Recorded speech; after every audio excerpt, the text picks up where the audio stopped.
back to Prime Morning here on Joy Prime with me, Razak Musbao, and it's still the News Flash segment. We're going to start with a little breakdown of that major development from the Jubilee House. Of course, in the last few hours, it has dominated the news cycle. It's the removal of the Chief Justice.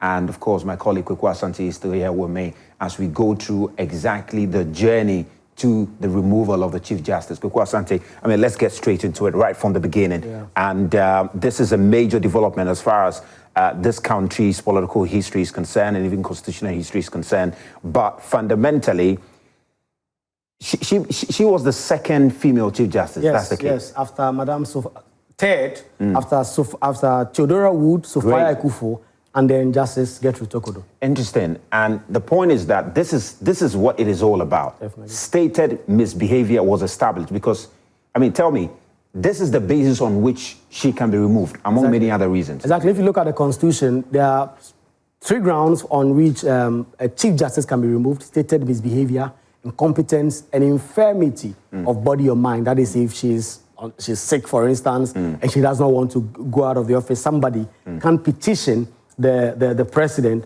to put in the rules to get her to be removed. So, but when it comes to the current facts having to do with how she has been removed, it has to do with stated misbehavior that a committee has established with respect to one of the petitions that were filed, several of them. So 21 years on the bench. Madame Tokono has served her due for the Republic. She started from a high court straight to the Court of Appeal, and then she also ended up on the Supreme Court bench, where she's been serving for quite some time. 21 years. 21 years on the bench in terms of that. Then this is the process. Exactly. So for those of you who want to know, it starts with a petition to the president. And then the Council of State, together with the president, makes a determination as to whether or not, on the face of the petitions, there is a prima facie case. The Council of State together with the president. But prior to that, they must hear from the Chief Justice. And so they did give an opportunity on that member.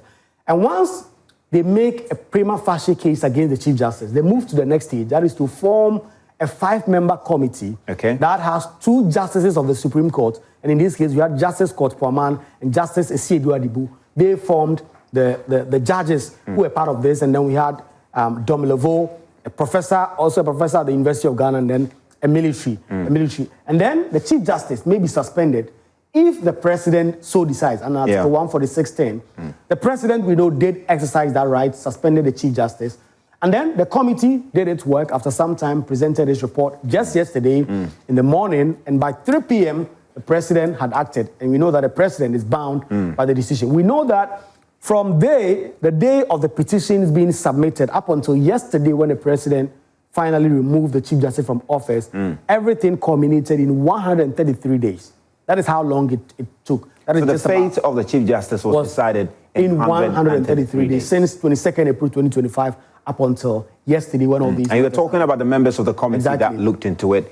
You have Justice Poaman there, who was the chairman. You have Justice Adibu Asiedu, all of them on the Supreme Court. Yes. And then you have Daniel Demolev, of course, former Auditor General, and now the board chairman of Yoko. Then you have Major Florida Dalugo, rep from the Armed Forces. And of course, the man at the University of Ghana. Professor James Gisa. So they were the 5 members who presided over this matter and they dealt with it. The number of times the Chief Justice removal process was legally challenged. So many people went to court to try and challenge the process, citing so many things. At least 6 cases have been filed from when it started up until now. We know that there were 3 petitions that were ultimately sent to the president, which has become the subject of this removal process. That of Daniel Ofori, Shining Stars, and then a senior police officer, Ayamga Yakubu Akologu. Only one has been dealt with. Only that of Daniel Ofori was conclusively dealt with. When it comes to the Shining Stars and Ayamga Yakubu, the committee adjourned sittings because both the petitioners and the Chief Justice, the former Chief Justice at the time, they see that they needed some time to look at some of the things. And so they adjourned that. But the committee thought that once we had finished this work, and perhaps the grounds had been established that we need to remove the Chief Justice, they ought to have provided their report. And that is what they did yesterday. I understand that of the Shining Stars was expected to be heard this month, I think 15th exactly, of, this month. What has happened now means that all of that has become moot, because even if you go into it and you find new grounds to remove the Chief Justice has already been removed. And all that. So in total, when it comes to Daniel Ofori's petition, 21 allegations based on which was removed. 21 allegations of misbehavior, 4 allegations of incompetence, a total of 25. And then the key allegations are that she misappropriated over 337,000 cedis on foreign travels. Okay. The allegation of Daniel Ofori is that the Chief Justice traveled with the husband and then the daughter abroad for private holidays. And in his contention, which the committee has now agreed with, when you travel out of the country as a Chief Justice with your family, your spouse, your daughter, the state will take care of you because you are a state official. Yeah. If you go with your security official, the state will also take care of your police officer, for instance. But if you go with your daughter, your husband, you have to pay them. And according to this petition, the committee has also agreed with this. The state paid per diems to the daughter and then the husband of the Chief Justice when they went on separate private travels. And so for this one, the issue here is that the Chief Justice went on vacation. Yes. And she went along with her husband and then the daughter and the daughter. The daughter on 2 separate occasions. And 2 separate occasions. And in all of those occasions, the husband and the daughter received per diem. They received per diems, and they also the flight tickets were also paid for by the state. The contention and the view that has been canvassed by Daniel Ofori, which the committee ultimately has agreed with, and we'll get to that, is that was not appropriate. And then unreasonably fast-track Afenyo Markin's case, arbitrarily reassigned cases, dismissed judicial officer over minor offenses. We'll get to know that the committee also agreed with this. Ordered security to seize high court computers and all that. That has also been dealt with. The details of the committee's hearings, the Chief Justice herself, as we know, the former Chief Justice, testified personally. She called 12 witnesses, which we have come to know included 2 living former Chief Justices, Ininyebo and Sofa Ekufu, and then they were all there to testify in support of her case. We understand Justice Doche was also Justice there. Doche, that's also what we've heard, and they also did that. And then Daniel Ofori presented 13 witnesses.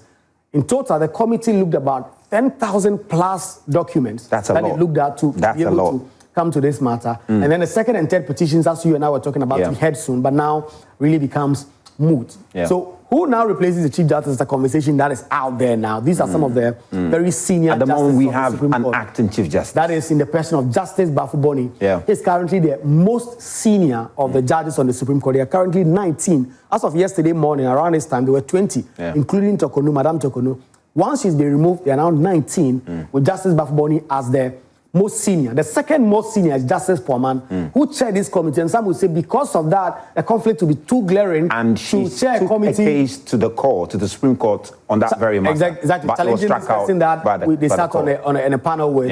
And so some will rule out Justice Poaman as we speak. But Justice Kulendi, at the time President Akufo-Addo was nominating Madam Tokonu as Chief Justice, one popular name that came out. In fact, for many weeks, everyone thought Justice Kulendi was the one going to get a nod from President Akufo-Addo. Until subsequently, Justice Tokonu's name came up. Ultimately, he was not given the role of Chief Justice. But these are the 3 names that have come out quite strongly as the persons that may get it. Would not be interesting to see. Seem to favor Justice Bafuboni, who is currently the most senior Supreme Court judge, and he will retire in December 2018. So the calculus of the president and his advisors may be, well, if you give it to Justice Bafuboni, December he will retire in 2018. You will still be 2018, December 2026. Next year, I should say. Great. 28th December 2026. Justice Bafuboni goes on retirement, and then you can appoint someone else. And so you can afford to take a gamble on Justice Bafuboni, who is the most senior on the court as we speak. But one question that has been in the mind of a lot of people has to do with the fate of the Chief Justice, who has now been removed. What happens to her? She returns to a practice as a lawyer, and her benefits, does she get to enjoy the benefits that comes with serving as Chief Justice of the country and even serving the country for 21 years on the bench? So 3 things. First, now, Justice Tokonu is no longer Chief Justice. She's also no longer a Justice of the Supreme Court. She can return to private practice, and there's a precedent. In the Anas investigative case, a lot of the judges who were removed, High Court judges at the time, who were caught on tape asking for bribes and all that, returned to private practice. There's Justice Paul Utaderi is currently in practice as we speak. And there's a couple of them who are actually gone into academia. They've written textbooks that are being used by law students. So the path is there for the Chief Justice, the former Chief Justice, to decide what exactly she wants to do.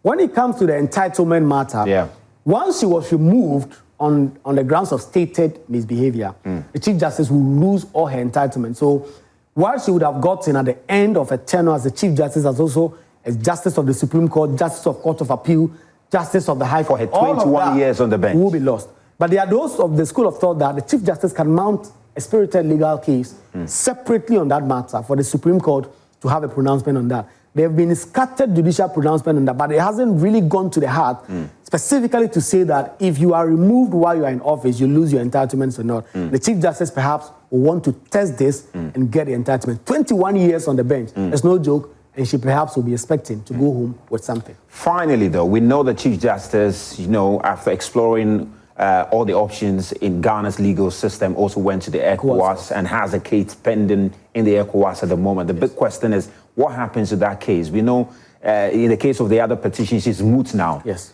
The case in ECOWAS at the moment, is it also moot? Or if it happens, the ECOWAS rules in its favor, what kind of situation are we expecting? So when you go to court, there are certain things that are very critical. The reliefs you are seeking, what you are asking of the court. The Chief Justice at the time she went to ECOWAS court, Madam Tokonu, had not been removed. She had been suspended. And so if you look at the culmination of her reliefs in that case filed at ECOWAS court, she was praying the court to reinstate her and to call out the suspension. Yeah. So as of now, that has become moot because the matters before ECOWAS court now has been overtaken by events. That's what the lawyers will say. So the Chief Justice would have to amend her suit at ECOWAS court to now take into cognizance the new facts. So she now has to amend the fact that she's on suspension because the suspension has been revoked and she has been removed. And so she has to now amend it and say that I have been removed. And if she has grounds to believe that the removal sins against the ECOWAS protocols, she can then amend her entire case and then say that she must be reinstated as a judge. But there are those who say that that's a long shot. There are even those who contemplate that once the Article 146 committee concludes its work, you don't even have the benefit of going to the Supreme Court, for instance, to challenge that. Those are all matters that are up in the air. Perhaps some people will be going to court. And we expect the Chief Justice, the former Chief Justice, to go to court on this matter so that our jurisprudence may be enriched. Well, that's it as far as the conversation of the Chief Justice is concerned. We're going to touch on it a bit in the discussion segment. Kuku Asante, thank you very much. We're going to